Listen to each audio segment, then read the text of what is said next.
कक्षा 10 जो board exam हुआ था वो कक्षा 10 का 2023, ठीक है, जो प्रथम पाली का एग्ज़ाम हुआ था उसका सही आंसर जो है वो मैं आपको बताने वाला हूँ।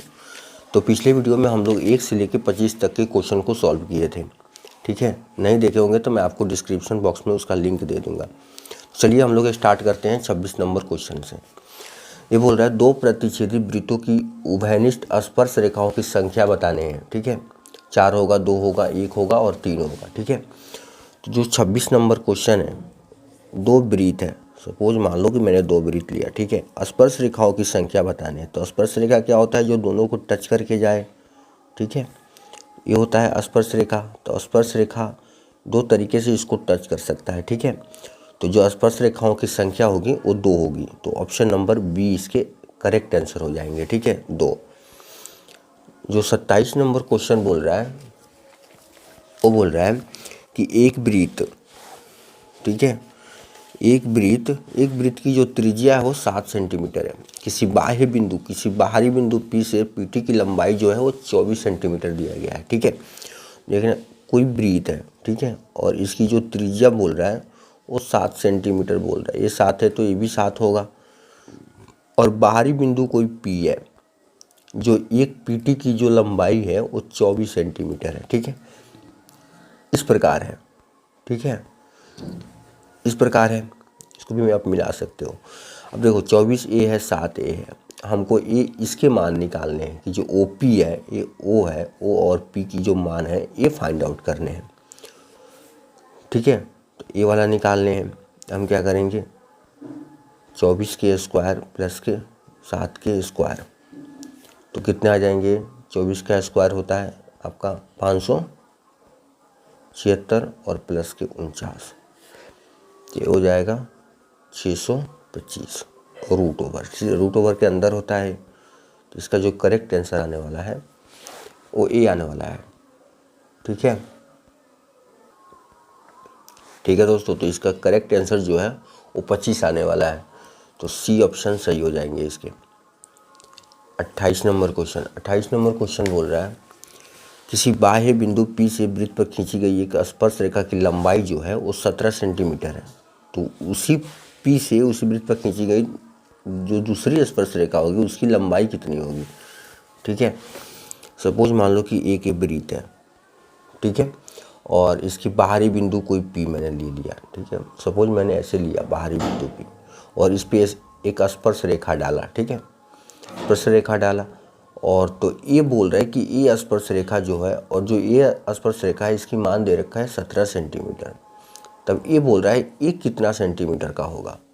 तो यहाँ से अगर मैं त्रिज्या भी इसके डिसाइड कर लूँ तो ये पैरेलल होने के कारण, ये समानांतर होने के कारण, ये हम लोग पढ़े हैं कि इसको समानांतर भी सिद्ध किए हैं 10th में, ठीक है। तो समानांतर होने के कारण ये दोनों आपस में पैरेलल हो जाते हैं। तो ये 17 सेंटीमीटर है तो ये भी 17 ही सेंटीमीटर होगा, ठीक है। तो ऑप्शन नंबर सी हो जाएंगे इसके 17 सेंटीमीटर। नेक्स्ट क्वेश्चन, जो 29 नंबर क्वेश्चन बोल रहा है यदि 7 सेंटीमीटर त्रिज्या वाले वृत्त की लघु वृत्तखंड का क्षेत्रफल 14 वर्ग सेंटीमीटर हो तो दीर्घ वृत्तखंड की क्षेत्रफल निकालने हैं, ठीक है। तो यहाँ पे बोल रहा है एक कोई वृत्त है, लघु वृत्तखंड का क्या मतलब है? लघु छोटा वृत्तखंड ये दे रखा है 14 वर्ग सेंटीमीटर, ठीक है, वर्ग सेंटीमीटर में ये दे रखा है, ठीक है। और जो इसकी त्रिज्या है वो 7 सेंटीमीटर का है। हमको ये निकालना है दीर्घ। अगर मैं वृत्त के क्षेत्रफल में से लघु वृत्त के क्षेत्रफल घटा दूं तो हमारे ये दीर्घ वृत्तखंड के क्षेत्रफल निकल जाएंगे, ठीक है। तो पाई r स्क्वायर माइनस के 14, लघु वृत्तखंड 14 है। पाई के मान कितने होते हैं? 22/7 और r है 7, तो 7 × 7 माइनस के 14। एक 7 से एक 7 कैंसिल हो जाएगा। तो यहाँ से बचा कितना? 7 दूनी 14 और 1 15 माइनस के 14। तो ये 0 140 आ जाएगा जो इसके करेक्ट आंसर होगा, ठीक है। तो ऑप्शन नंबर ए हो जाएंगे, ठीक है। नेक्स्ट क्वेश्चन चलते हैं। एक वृत्त का क्षेत्रफल दे रखा है, ठीक है, तो उसके व्यास बताने हैं। कोई एक वृत्त है उसके क्षेत्रफल दे रखा है तो वृत्त का क्षेत्रफल क्या होता है, पाई आर स्क्वायर। अब ये दे रखा है कि 154 सेंटीमीटर है, ठीक है। तो यहाँ मान रख देते हैं 22/7, आर निकाल लेते हैं, है ना। तो आर स्क्वायर बराबर 154। यहाँ से आर स्क्वायर का जो मान होगा वो 154 इंटू 7 है भाग का, ये आ जाएगा, और ये आ जाएगा 22 इसके मीटर में, ये काट जाएगा इस 7 टाइम में। तो जो आर का मान होगा, अब देखो 7 इंटू 7 है, 7 इंटू 7 है, तो स्क्वायर है तो रूट ओवर, तो आर का मान 7 आ जाएगा। अब व्यास का क्या कंपेयर होता है रेडियस के साथ, हमको तो व्यास बताने हैं, ठीक है। तो जो डी होता है वो 2r के बराबर होता है, ठीक है। तो इसमें 2 से मल्टीप्लाई कर देंगे तो 7 दूनी के 14, तो जो इसकी करेक्ट आंसर आएगा वो 14 आएगा, ठीक है। Option number A. Next question 31 number question बोल रहा है कि दो रैखिक समीकरणों का लेखा चित्र यदि समपाती हो तो उनके कितने हल होंगे। समपाती मतलब a1/a2, a1/a2 बराबर b1/b2 और बराबर होता है c1/c2 के। इस कंडीशन में क्या होता है ना कि अनेक हल निकलते हैं, अनेक मान आते हैं, ठीक है। तो अनगिनत हल हो जाएंगे, option number C correct answer. Next question, समीकरण दे रखा है, इसमें दे रखा था और ये बोल रहा था कि किस प्रकार की ये रेखाएं बनेंगी, ठीक है। तो हम क्या करेंगे, समपाती बोल रहा है, समांतर बोल रहा है, प्रतिच्छेदी बोल रहा है। तो अगर हम इस वाले कंडीशन पे चेक कर लें a1/a2, ठीक है, इसको सॉल्व भी कर देते हैं कि क्या इसका करेक्ट आंसर आने वाला है।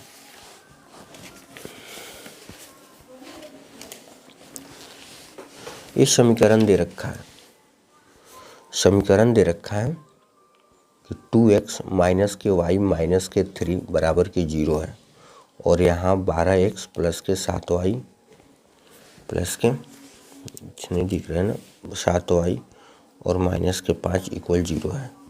तो यहाँ a1/a2, ठीक है, बराबर होता है b1/b2 के और बराबर होता है c1/c2 के। ये तो समपाती के लिए चेक करते हैं, लेकिन सभी के लिए चेक कर सकते हैं इस पर। तो a1 क्या है 2/a2 क्या है 12 है, और यहाँ पे बराबर b1 क्या है -k1 है, तो -k1, और b2 है 7 और बराबर c2 क्या है, c1 क्या है -k3 है, और यहाँ पे जो c2 है -k5 है। देखो कोई किसी का बराबर नहीं है, कोई बराबर नहीं है, कोई कंपेयर में बराबर नहीं है। तो ये इंटरसेक्टिंग लाइन होगा, प्रतिच्छेदी लाइन होगा, ठीक है। तो ऑप्शन नंबर सी 32 का जो आंसर आएगा वो ऑप्शन नंबर सी आएगा, ठीक है। 33 नंबर क्वेश्चन बोल रहा है कि x माइनस वाई का आलेख कैसी सरल रेखा होगी, ठीक है। x अक्ष के समानांतर या मूल बिंदु से होकर या y अक्ष के समानांतर या इनमें से कोई नहीं। तो x माइनस के y है, ठीक है, x माइनस को y बराबर 0। अब एक ऐसी सरल रेखा होगी, ये जो समीकरण है किस साइड से होकर गुजरेगी, x अक्ष से या y अक्ष से। इसके लिए हम यहाँ पे मान रखते हैं कि x बराबर 0 एक बार रखते हैं तो y के मान निकालते हैं। x बराबर 0 रखेंगे तो y भी 0 आ जाएगा। इसका मतलब जो इसके निर्देशांक बनेंगे वो 0 0 बनेंगे, और इस कंडीशन में अगर एक बार y 0 रखें तो x भी 0 आ जाएगा, तो यहाँ से भी 0 0 आ जाएगा। तो ये मूल बिंदु से होकर जाएगा, क्योंकि हम जानते हैं कि यहाँ पे मूल बिंदु होता है जो कि x y दोनों 0 होता है, ठीक है। तो इसी को टच करके ये जो समीकरण है ये लाइन निकलेगी, ठीक है। तो हमारा आंसर हो जाएगा मूल बिंदु से होकर जाएगी, ठीक है। तो ऑप्शन नंबर सी हो जाएंगे। नेक्स्ट क्वेश्चन जो 34 नंबर क्वेश्चन बोल रहा है वो बोल रहा है निम्नलिखित में से कौन से द्विघात समीकरण है। तो द्विघात समीकरण ये ऑप्शन नंबर बी हो जाएंगे, ठीक है। ऑप्शन नंबर बी जो होगा वो करेक्ट द्विघात समीकरण होगा, क्योंकि सभी पे चेक किए कर सकते हो, सभी का द्विघात समीकरण नहीं बनेंगे, लेकिन ये बन जाए, क्योंकि ए स्क्वायर तोड़ोगे ए प्लस बी का होल स्क्वायर, तो ए स्क्वायर प्लस बी स्क्वायर और प्लस के 2ab होता है, ठीक है, बराबर ये 3x प्लस के 12 हो जाएगा। अब यहाँ से इसको सॉल्व करेंगे तो ये 4x में से 3x प्लस के तो माइनस के आएंगे इधर, तो 1x आएगा ना, तो x स्क्वायर प्लस के 1x और ये आ जाएगा माइनस के 8 इक्वल 0 के बराबर। तो द्विघात समीकरण यही बन रहा था, ठीक है। तो ऑप्शन में जो है ऑप्शन में बी है, बी नंबर है, ऐसे है, तो यही बी नंबर जो होगा इसके आंसर हो जाएंगे करेक्ट आंसर। ठीक है। 35 नंबर क्वेश्चन बोल रहा है कि 2p² + px - के 3 = 0। एक मूल इतना है तो इसके p के मान बताने हैं। जब ये मूल है तो इस पर मान रखेंगे तो p के मान निकल जाएगा। ठीक है। तो 2x² और प्लस के px माइनस के 3 बराबर के 0 है। तो यहाँ x के मान 3 रख देंगे तो 2 × -3 का होल स्क्वायर प्लस p × -3 और माइनस के 3 बराबर 0। तो ये 18 हो जाएगा, 9 दूनी 18 और ये माइनस के p3 हो जाएगा और माइनस के 3 बराबर के 0। 15 में से 18 में से 3 जाएगा तो 15 आएगा, 15 प्लस के इधर जाएगा तो माइनस के 15, तो माइनस के 3p बराबर माइनस के 15, माइनस से माइनस कैंसिल, तो p बराबर 5 आ जाएगा। ऑप्शन नंबर बी इसके करेक्ट आंसर हो जाएंगे 35 नंबर का। 36 नंबर जो क्वेश्चन बोल रहा है कि किस मान के लिए द्विघात समीकरण के मूल वास्तविक और समान है। मूल वास्तविक और समान कब होता है? जब डिस्क्रिमिनेंट का मान 0 होता है, d बराबर 0 होगा, मतलब b² - के 4ac बराबर 0 के बराबर होगा। ठीक है। यहाँ से मान रख देते हैं b², 3k, b है, b जो है वो 3k है। ठीक है। तो यहाँ 3k का होल स्क्वायर माइनस के 4 × a है 9 और इंटू c है 4 बराबर 0। तो आ जाएगा 9k² और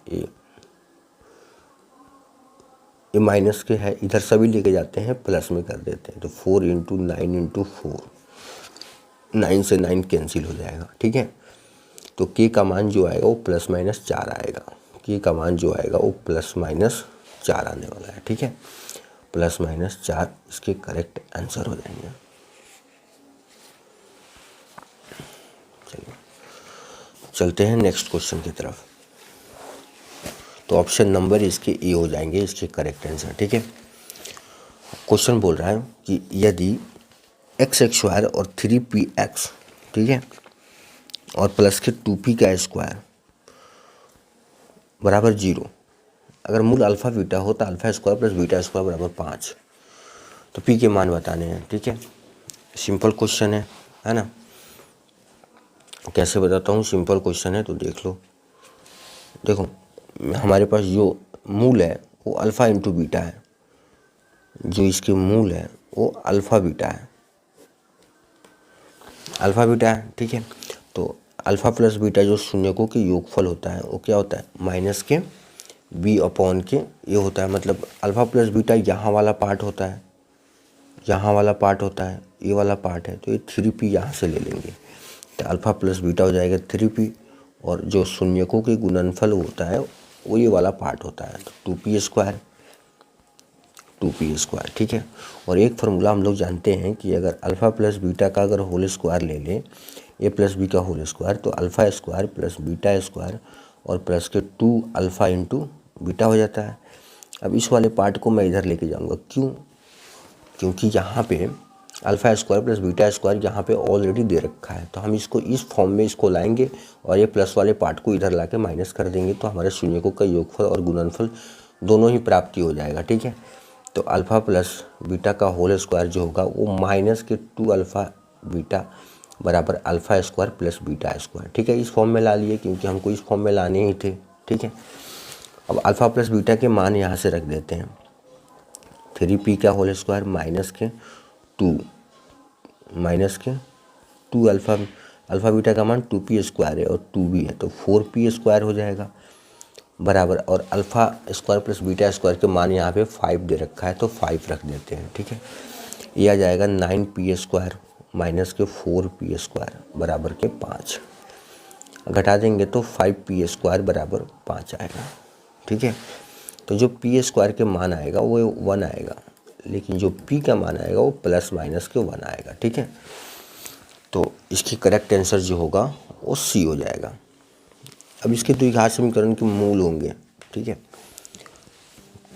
मतलब ये जो क्वेश्चन बोल रहा है कि 38 a² पी स्क्वायर और एक्स स्क्वायर और माइनस के क्यू स्क्वायर बराबर की 0 है। इसके मूल बताने हैं। अब मूल कैसे, इसको क्या लिख सकते हैं हम लोग, इसको लिख सकते हैं कि ए पी एक्स का स्क्वायर माइनस क्यू स्क्वायर, इस प्रकार हम इसको लिख दिए, ठीक है, बराबर के 0। अब देखो ए स्क्वायर माइनस के बी स्क्वायर, तो ए प्लस बी और इंटू ए माइनस बी होता है, तो इस पे मैंने फिट कर दिए, ठीक है, कि ए मान लिए इसको और बी मान लिए इसको, तो ए प्लस बी और ए माइनस बी बराबर 0, दोनों के 0 के बराबर कर देते हैं। तो ए पी एक्स प्लस के क्यू बराबर 0, यहाँ से एक्स निकाल लेते हैं तो माइनस के क्यू अपॉन के ए पी आ जाएगा, और यहाँ से एक्स निकालेंगे तो प्लस के क्यू अपॉन के ए पी आ जाएगा, ठीक है। एक है माइनस में और एक है प्लस में, तो इसके जो आंसर आएंगे वो प्लस माइनस के आएंगे क्यू अपॉन के ए पी, ठीक है। तो यही इसके करेक्ट आंसर हो जाएंगे, जो ऑप्शन नंबर डी है, ठीक है, option number D. Next question, यदि द्विघात समीकरण दिया हुआ है, मूलों का योग और मूलों का गुणनफल के अनुपात होगा। मूलों का योग क्या होता है, मूलों का योग होता है अल्फा प्लस जो बीटा होता है वो माइनस के बी अपॉन के ए होता है। तो यहाँ रख देते हैं 39 नंबर क्वेश्चन है। जो मूलों के योगफल होता है ना वो माइनस के बी अपॉन के ए होता है, माइनस के बी अपॉन के ए होता है। तो माइनस के बी मतलब माइनस के 15 है, यहाँ माइनस 15 है, ठीक है, तो प्लस 15 हो जाएगा। तो 15 बटे का ए है 1, और जो मूलों का गुणनफल है वो है सी अपॉन के ए। तो इसका अगर मैं अनुपात लूँ 50 अनुपात ए, तो 1 से 1 तो कैंसिल हो जाएगा, तो यहाँ पे 15 अनुपात 50 हो जाएगा। 5 3 15, 5 10 50, तो 3:15 इसका करेक्ट आंसर होगा, ठीक है। वो सॉरी 10 होगा ना, ठीक है। नेक्स्ट क्वेश्चन, यदि द्विघात समीकरण के मूल दिए हुए हैं, मतलब कि अल्फा बीटा दिया हुआ है, ध्यान देना अल्फा बीटा दिया हुआ है तो द्विघात समीकरण होगा। तो देखो ये जो होता है ना कि जैसे कि यहाँ पे अगर समीकरण बनाने के लिए x square minus alpha plus beta होता है, और यहाँ पे प्लस अल्फ़ा इंटू बीटा होता है बराबर 0 के बराबर। अब यहाँ पे मान रख देते हैं। अब देखो एक अल्फ़ा है और एक बीटा है, तो यहाँ रख देंगे, तो कितना आ जाएगा हमारे पास, एक्स स्क्वायर माइनस 5 प्लस के -1 और plus alpha into beta. Alpha into beta मतलब कि -5 इंटू -1, तो यहाँ से निकाल लेते हैं तो एक्स स्क्वायर, ये -6 प्लस के 6x हो जाएगा, यहाँ x होता है, ये वाला पार्ट यहाँ x होता है, और यहाँ पे आ जाएगा 5। तो यही इसके करेक्ट आंसर होगा, ठीक है। तो ऑप्शन नंबर ए हो जाएगा। अब ये बोल रहा है यदि किसी 41 नंबर क्वेश्चन, यदि किसी पहिए का त्रिज्या इतना दे रखा हो तो 2 चक्कर में तय की गई दूरी बताने हैं, ठीक है। अब त्रिज्या दे रखा है, 2 चक्कर में तय किए गई दूरी बताने हैं। 41 नंबर क्वेश्चन, अच्छा क्वेश्चन है, देख लेते हैं, ठीक है। 41 नंबर जो क्वेश्चन है वो बोल रहा है कोई एक पहिए है जो कि गोलाकार होगा, वृत्त टाइप के होंगे। तो एक चक्कर लगाने में मैं बात करूं, एक बिंदु से उसी बिंदु पे वापस आने के लिए 2 पाई आर टाइम्स इसके पेरीमीटर के बराबर होता है, परिमाप के बराबर होता है। तो 2 पाई आर, अब 2 चक्कर लगाने हैं तो 2 से मल्टीप्लाई भी तो करने हैं, है ना। तो यह आ जाएगा 4 पाई आर। यहाँ आर का मान दे रखा है 35/44, तो 4 इंटू और पाई के मान भी रख देते हैं 22/7, और ये हो जाएगा 35/44। ये 2 टाइम कट जाएगा, ये 7 5 35 कट जाएगा, ठीक है। ये 2 दूनी के 4, 5 दूनी 10, जो इसका आंसर आ जाएगा वो 10 मीटर आ जाएगा, ठीक है, जो कि इसका करेक्ट आंसर होगा। यहाँ चलते हैं 42 नंबर क्वेश्चन की तरफ। जो 42 नंबर क्वेश्चन बोल रहा है वो बोल रहा है यदि केंद्र O और त्रिज्या R वाले वृत्त में AOB बराबर थीटा है तो चाप AB की लंबाई बताने हैं। अब ध्यान से देखना, मैंने एक फार्मूला भी होता है 10th में, आप लोग पढ़े होंगे, ठीक है। अगर यहाँ पे ये त्रिज्या है, ठीक है, और जो इसकी एंगल है वो थीटा है, और ए ओ बी की बात कर रहे हैं, मतलब इसका मतलब ये ओ है और ए है और ए बी है। ये भी चाप, तो इसमें फार्मूला जो लेते हैं वो हम लोग लेते हैं थीटा बटे 360 और इंटू ये चाप जो होता है वो क्या है, परिधि पे है, पेरीमीटर पे है, तो पेरीमीटर इसमें मल्टीप्लाई कर देंगे 2 पाई आर। ये चाप वाले फार्मूला होता है। अब ये 2 से कट जाएगा तो 180 टाइम्स, ठीक है। तो जो आंसर आने वाला है वो थीटा पाई आर अपॉन के 180, जो आपके करेक्ट आंसर आने वाले हैं, ठीक है। तो ऑप्शन नंबर सी हो जाएगा। नेक्स्ट क्वेश्चन, एक 8 सेंटीमीटर त्रिज्या के ठोस गोले से 1 सेंटीमीटर त्रिज्या के कितने ठोस गोले बनाए जा सकते हैं। मतलब कि एक जो इसकी 43 नंबर क्वेश्चन है, तो 42 का जो ऑप्शन आएगा वो सी आएगा, ठीक है। 43 में देखो 8 सेंटीमीटर वाले एक त्रिज्या, मतलब ये एक 8 सेंटीमीटर का जो त्रिज्या है, ठोस गोले बनाए गए हैं, त्रिज्या वाले एक ठोस गोले हैं, और एक 1 सेंटीमीटर त्रिज्या वाले के ठोस गोले हैं, ठीक है, 1 सेंटीमीटर। तो देखो आकार में तो ये अलग अलग है, ठीक है, क्योंकि 8 सेंटीमीटर वाले त्रिज्या के हैं और ये 1 सेंटीमीटर वाले त्रिज्या वाले वृत्त हैं, लेकिन इसके जो आयतन होंगे वो समान होंगे, ठीक है, जो आयतन होंगे वो समान होंगे। तो हम क्या करेंगे, 8 सेंटीमीटर त्रिज्या वाले गोले का आयतन बराबर कर देंगे 1 सेंटीमीटर वाले त्रिज्या के गोले का आयतन के बराबर, ठीक है। तो गोले का आयतन क्या होता है, 4/3 पाई आर क्यू, इसको बड़ा आर से डिसाइड कर देते हैं, और बराबर, और उस संख्या निकालने हैं कि वो कितने ठोस गोले बना सकते हैं, उसमें n से मल्टीप्लाई कर देते हैं, और एक वाले का भी ले लेते हैं 4/3 पाई छोटा आर से इसको डिसाइड कर देते हैं r cube. 4/3 pi 4/3 pi cut जाएगा, ठीक है। मान रख देते हैं बड़े आर का 8 है, तो 8 का क्यूब हो जाएगा, और यहाँ आ जाएगा n इंटू 1 का क्यूब। 1 का क्यूब तो 1 ही होता है, 8 का क्यूब आ जाएगा आपका, जो n का मान होगा वो 512 आ जाएगा, ठीक है, 512। तो यही आपके करेक्ट आंसर हो जाएंगे। तो ऑप्शन नंबर इसके बी करेक्ट आंसर होगा।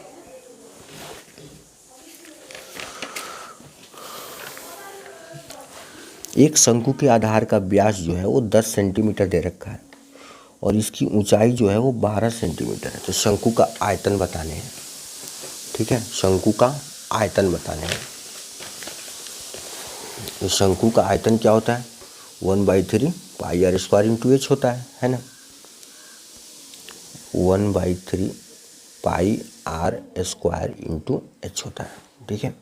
अब मान रख देते हैं इस पर, लेकिन ये पाई के फॉर्म में दिया है तो हम पाई का मान यहाँ पे नहीं रखेंगे, ठीक है। जो ऑप्शन दिया है वो पाई के फॉर्म में दिया है, तो 1/3 पाई को एजेटिक रखेंगे, ठीक है, पाई को मैंने एजेटिक रख दिया, और इंटू आर। आर का मान कितना है, आर आपका दे रखा है, व्यास दे रखा है, देखना यहाँ पे व्यास दे रखा है, व्यास दे रखा है, तो इसके आधे कर देंगे, आर निकल जाएगा, ठीक है। तो 5 रखना पड़ेगा आर का मान, ठीक है, क्योंकि ये व्यास दे रखा है। डी बराबर हम 2r के बराबर करते हैं, तो यहाँ से जब r निकालेंगे तो d/2 हो जाएगा, मतलब व्यास का आधा हो जाएगा। तो यहाँ 5 रखने हैं, ठीक है, तो 5 का स्क्वायर और इंटू एच जो है वो 12 सेंटीमीटर दे रखा है। तो 1/3 ये हो जाएगा इंटू के पाई, और ये 25 इंटू 12, एक कट जाएगा 4 टाइम में, तो 25 चौका 100 पाई सेंटीमीटर जो है, सेंटीमीटर इसकी यूनिट हो जाएंगे सेंटीमीटर क्यूब। तो ए आंसर हो जाएगा इसकी करेक्ट आंसर, ठीक है। 45 नंबर क्वेश्चन, एक धातु के पाइप की जो बाह्य त्रिज्या है वो 4 सेंटीमीटर है, और जो आंतरिक त्रिज्या है वो 3 सेंटीमीटर का है। यदि इसकी लंबाई 10 सेंटीमीटर हो तो धातु का आयतन होगा, ठीक है। मतलब कि जो एक धातु की जो पाइप है तो खोखला की तरह होगा, है ना, खोखला बेलन की तरह होगा, जो इसका आकार बनने वाला है, जो हम लोग पढ़ते आए हैं, इस प्रकार खोखला बेलन की तरफ होगा, ठीक है। तो इसकी जो लंबाई दे रखा है वो कितने दे रखा है, 10 सेंटीमीटर दे रखा है, 10 सेंटीमीटर, ठीक है। तो इसकी लंबाई है और हाइट भी है, तो इसको एच के भी बराबर कर देंगे। और त्रिज्या जो है वो 3 सेंटीमीटर, और एक बाहरी त्रिज्या इसको R1 से डिसाइड कर देते हैं, वो 4 सेंटीमीटर है, ये बोल रहे हैं। तो धातु का आयतन बताने हैं। अब आयतन इस टाइप के आयतन R1 और R2 हो, इस तरह के हो, तो हम लोग कैसे फॉर्मूला लेते हैं, पाई एच और R1 का स्क्वायर माइनस R2 का। ये आप लोग पढ़े हैं 10th क्लास में, ठीक है, आप लोग को याद भी होगा। अब पाई के मान रख देते हैं 22/7 इंटू हाइट है 10, R1 है 4 का स्क्वायर माइनस के 3 का स्क्वायर। अब इसको सॉल्व कर देंगे, जो आएगा सो इसकी आंसर होगा। तो 4 16 में से 9 जाएगा तो ये 7 हो जाएगा, ठीक है, 7 से 7 कैंसिल हो जाएगा, तो ये 220, ठीक है, 220, और इसके क्यूब हो जाएंगे, इसकी यूनिट जो होगा वो सेंटीमीटर क्यूब में होगा, ठीक है। तो ये इसके करेक्ट आंसर हो जाएंगे, ठीक है। अब चलते हैं नेक्स्ट क्वेश्चन। एक शंकु और एक बेलन के आधारों के क्षेत्रफल जो है वो समान है, और वक्र पृष्ठ के क्षेत्रफल भी समान है, और उसकी जो ऊंचाई है वो 2 मीटर हो। तो शंकु की तिर्यक निकालने हैं, तिर्यक ऊंचाई निकालने हैं, ठीक है। शंकु का जो तिर्यक ऊंचाई है, मतलब कि जिसको एल बोलते हैं, वो हमको निकालने हैं, वो फाइंड आउट करने हैं, ठीक है। देखो यहाँ पे मान लेते हैं सपोज कि जो इसकी जो आकार है शंकु का, एक बेलन का, वो किस टाइप के होंगे, सपोज इस टाइप के होंगे बेलन के आकार, है ना, बेलन के आकार। और जो इसके शंकु है, मतलब कोन की बात कर लेते हैं, तो कोन इस टाइप के होंगे, है ना। ये त्रिज्या, इसकी त्रिज्या को R1 मान लेते हैं और इसकी त्रिज्या को R2 मान लेते हैं। तो जो पाई R1 इसकी जो क्षेत्रफल होगा, पाई R2 के बराबर होगा, क्योंकि क्षेत्रफल दोनों के बराबर दे रखा है, क्वेश्चन बोल रहा है, ठीक है। तो यहाँ से पाई कैंसिल होगा, ठीक है, यहाँ R1 है R2, तो R1 बराबर यहाँ से R2 सिद्ध हो गया, ठीक है, क्योंकि ये दोनों बराबर है, और क्वेश्चन भी बोल रहा था बराबर है। अब देखो वक्र पृष्ठ का क्षेत्रफल क्या होता है, 2πr इंटू एच होता है, ठीक है। जो बेलन का वक्र पृष्ठ का क्षेत्रफल होता है वो 2πr इंटू एच होता है, और जो दोनों बराबर भी बोल रहे थे, शंकु का वक्र पृष्ठ का क्षेत्रफल क्या होता है, πr/l होता है। अब यहाँ से पाई कैंसिल हो जाएगा, इसको R1 लिए थे, इसको R2 लिए थे, और ये भी कैंसिल हो जाएंगे, है ना। R भी तो कैंसिल होगा ना, क्योंकि ये दोनों बराबर था, क्योंकि उन क्वेश्चन बोल रहा था दोनों बराबर है, तो इसको भी मैंने कैंसिल कर दिया। अब यहाँ से 2h बराबर l हो जाएगा। अब हमको यही निकालना है l तिर्यक ऊंचाई, तो h के मान हम रख देंगे, h के मान कितना है 2 है, बराबर l, तो 4 आ जाएगा इसकी करेक्ट आंसर, 4 मीटर 46 नंबर का, ठीक है, 4 मीटर जो होगा वो करेक्ट आंसर होगा। नेक्स्ट, यदि किसी घन का आयतन दिया है, किनारा और घन के विकर्ण का अनुपात, तो मैं आपको बता दूं कि घन का जो विकर्ण होता है वो √3 होता है, √3 होता है, और जो आयत का विकर्ण होता है वो √2 होता है। आप लोग याद रखेंगे, ठीक है। ऐसे भी आप निकाल भी सकते हो, लेकिन ऐसे आप याद रखोगे कि इसका घन का जो विकर्ण होता है वो √3 होता है, और आयत का √2 होता है। अब घन का आयतन बोल रहा है, तो भुजा का Q होता है, घन का आयतन बराबर 125 दे रखा है, तो E का मान यहाँ से 5 आ जाएगा, ठीक है। और घन का विकर्ण का अनुपात भी लेने, तो इसका और इसका अनुपात कर देंगे, तो 5:√3, यही इसके करेक्ट आंसर आ जाएंगे। नेक्स्ट क्वेश्चन, यदि किसी अर्धगोले के संपूर्ण पृष्ठ का क्षेत्रफल इतना है तो उसका व्यास बताने हैं, ठीक है। संपूर्ण पृष्ठ का क्षेत्र मतलब टोटल सरफेस ऑफ हेमीस्फीयर, तो क्या होता है, टोटल सरफेस ऑफ हेमीस्फीयर बराबर 3πr² होता है। क्या होता है भाई, टोटल जो सरफेस है, total surface area of hemisphere का जो होता है वो 3πr² होता है। तो यहाँ मान रख देते हैं, तो 3π के मान कितने हैं 22/7, और इंटू r का मान, r ही तो निकालने हैं भाई, व्यास निकालने हैं, इसका मतलब r निकालने हैं, क्योंकि r निकल जाएगा तो व्यास भी निकल जाएगा, ठीक है।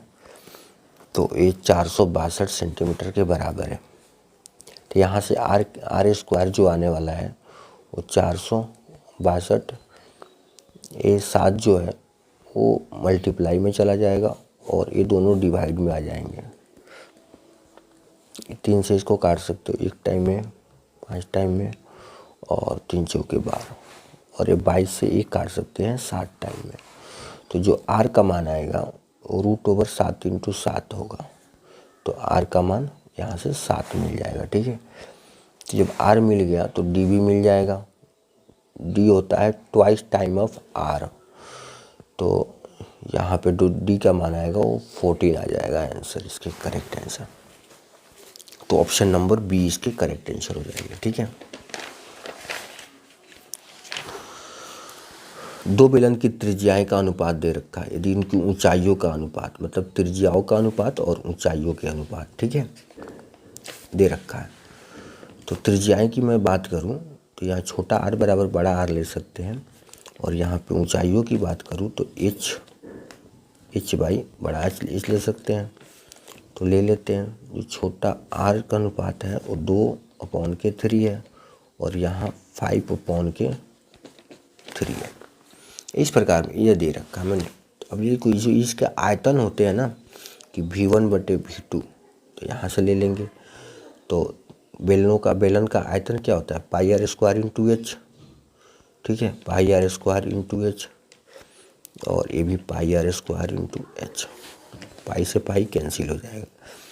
तो इसके आर के मान है ना, ठीक है, छोटे वाले का 2 है, बड़े वाले के 3 है, दोनों का स्क्वायर है तो दोनों का स्क्वायर कर देते हैं, और h 5/3 है।